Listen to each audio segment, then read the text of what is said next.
what's the cause for all this stress?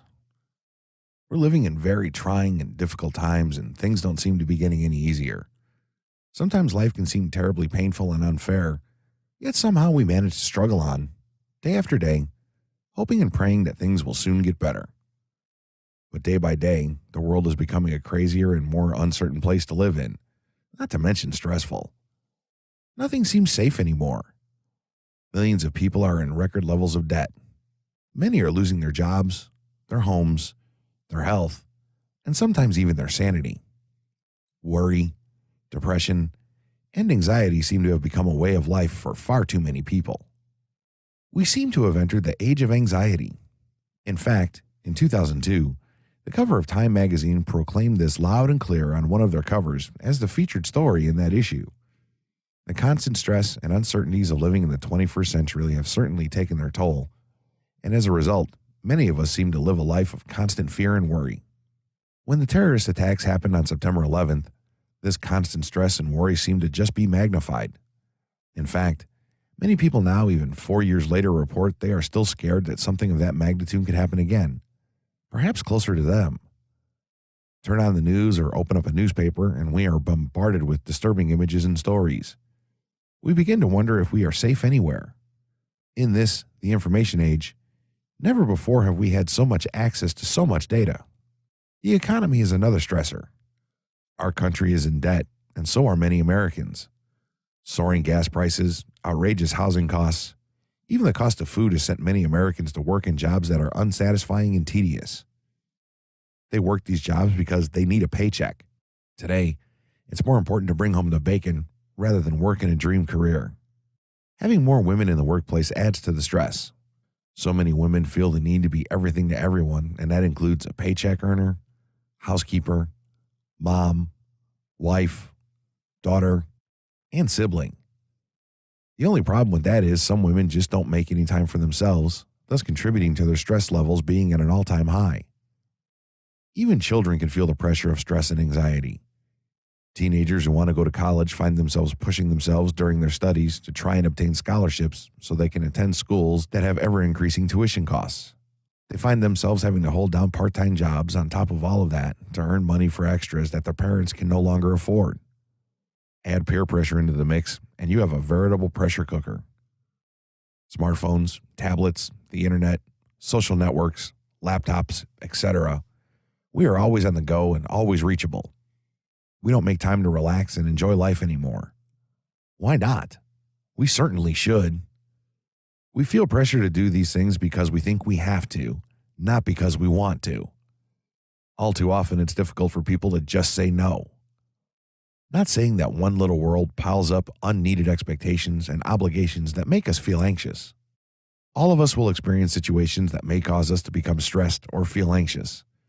The reasons are too many to note, but can include buying a property, having guests stay over, in-laws, being bullied, exams, looking after children, managing finances, relationship issues, traveling, etc.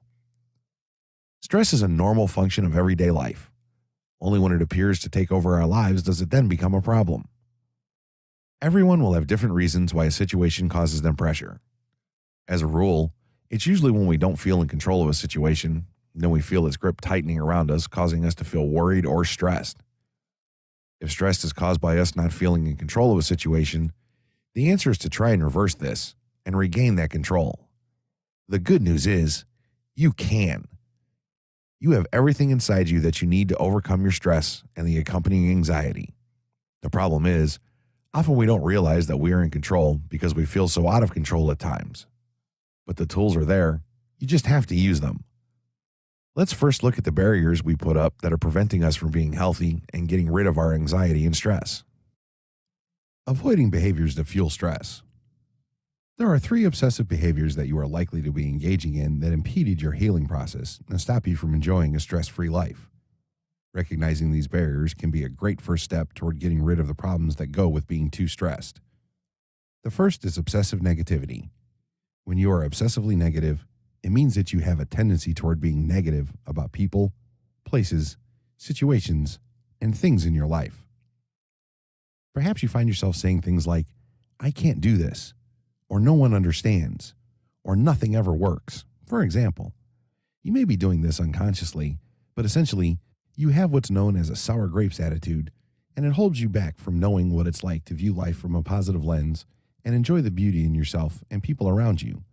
There's a whole world out there for you with happiness and positive thinking. Then you have obsessive perfectionism. When you engage in obsessive perfectionism, you are centered on trying to do everything just so, to the point of driving yourself into an anxious state of being. You may find yourself making statements such as, I have to do this right, or I'll be a failure. Or, if I am not precise, people will be mad at me. Again, this behavior may be totally under the threshold of your awareness, but it interferes greatly with your ability to enjoy things without feeling uptight and stressed. Finally, there is obsessive analysis. When you are obsessed about analyzing things, you find yourself wanting to rehash or task over an issue over and over again. For instance, you might find yourself making statements such as, I need to look this over, study it, and know it inside and out, or else I can't relax. Or, if I relax and let things go without looking them over repeatedly, things go wrong. While analytical thinking is an excellent trait, if it's done in excess, you never get to stop and smell the roses because you're too busy trying to analyze everything and everyone around you. Gaining insight into this type of behavior is one of the most important keys to letting go of stress and getting complete power over your anxiety. What can you do to counteract these? If you find yourself engaging in any of the above blocking behaviors, there are two things you can do to help yourself. First, ask the people you know, love, and trust. Am I negative about things? Do I complain a lot? Am I difficult to be around? This may be hard for you to listen to, as the truth sometimes hurts a great deal. But the insight you will get from others' assessments of you is invaluable, and you'll know precisely how others see you. Accept their comments as helpful info, and know that you will gain amazing insights from what you hear. Second, keep a journal to write down and establish patterns of when you are using blocking behaviors. Even if you are not thrilled with the idea of writing, you can make little entries into a notebook or journal each day. The great part is that you'll begin to see patterns in your behavior that reveal exactly what you're doing to prevent yourself from curing your anxiety. We'll give you some great stress-busting techniques later in this book, but you need to recognize these blockages first so you can move into the healing stage and conquer your stress and anxiety. Many people think that stress and anxiety are the same thing.